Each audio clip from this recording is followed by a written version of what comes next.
ଭଲ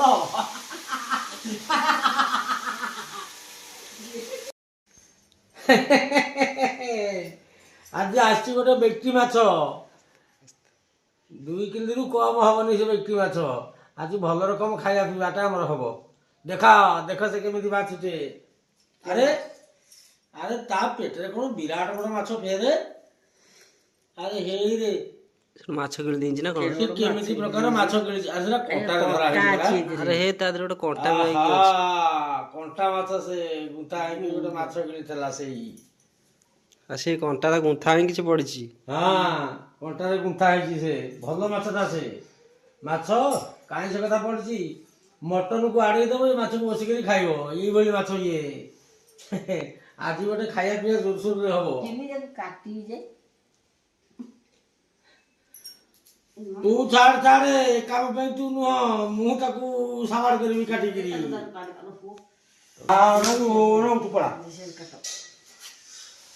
ମଝିରୁ କାଟିଦେବି ତୁ ଉଠି ଯା ମଝିରୁ କାଟିଲେ ହବନି ନା କଣ ହେଲା ଏଟା ଖାସି ମାଛ ଠୁ ଆହୁରି ଭଲ ୟା ନାଁ ହେଲା ବାପା ବ୍ୟକ୍ତି ମାଛ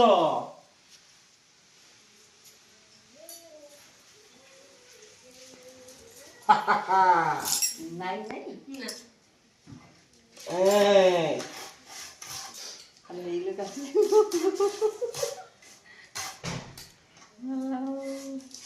ତେବେ ଅଧେ ନାଖା କାଟିଦଉଛ ଶୀଘ୍ର କଣ না অপেক্ষা করব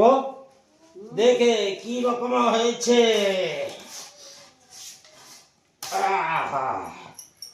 ସେ ଅଧେ ତ କାଟିଦେଲା ହେଇଯିବ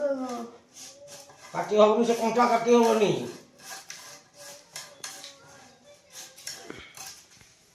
ଅଧେ এই নাই রে ধন এই মাছ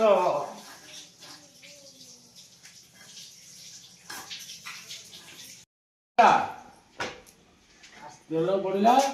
এথর মাছ ভজা হব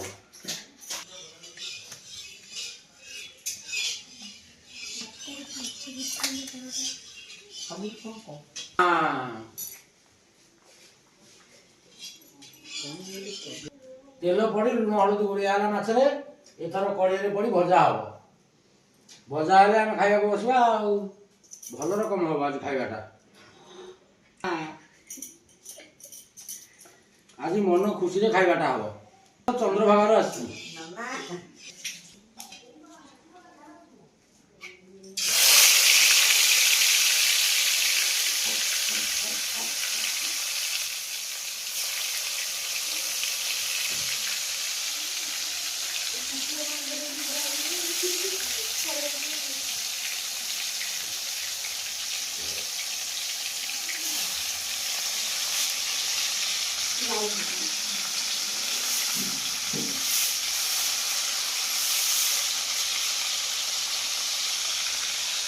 କହିଲେ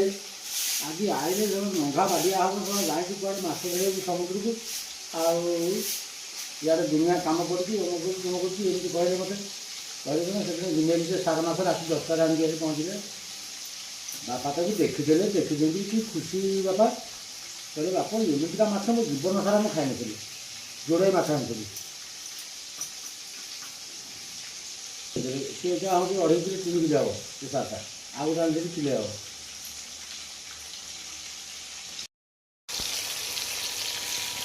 କାଟିଦେବି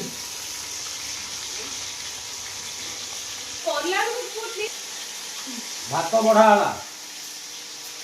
କଲରା ଆଳୁ ଚିପ୍ସ କୋବି ତରକାରୀ ମାଛ ଭଜା ପିଆଜ କଞ୍ଚା ଲଙ୍କା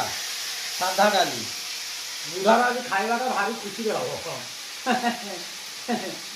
ସମସ୍ତେ ପିଲେ ଖାଇବେ ମୁଁ ଆଗ ଖାଇସାରିଲେ ପିଲେ ସମସ୍ତେ ପଛରେ ଖାଇବେ ଏମିତି ଖାଦ୍ୟ ଯଦି ସବୁଦିନ ହୁଅନ୍ତା ତାହେଲେ ମାସକ ଭିତରେ ଛାତି ପୁରା ହାତ ଉଷାର ହୋଇଯାଆନ୍ତା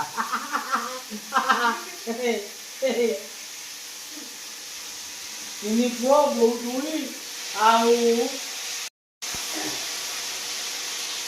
ମୁଁ ଖାଇଲା ବେଳେ ମୋ ପାଖରେ କେହି ବସିବେନି ବସିଲେ ଯେ ହାତ ପୁଣି ସିଏ ଖଣ୍ଡେ ନଥିବ ଇଏ ଖଣ୍ଡେ ନଥିବ ମୋତେ ଏଗୁଡ଼ା ଭଲ ଲାଗେନି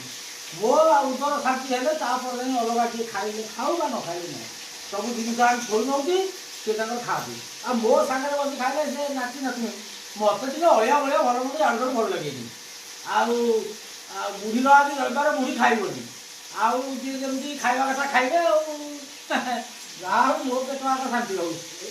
ଭଲ।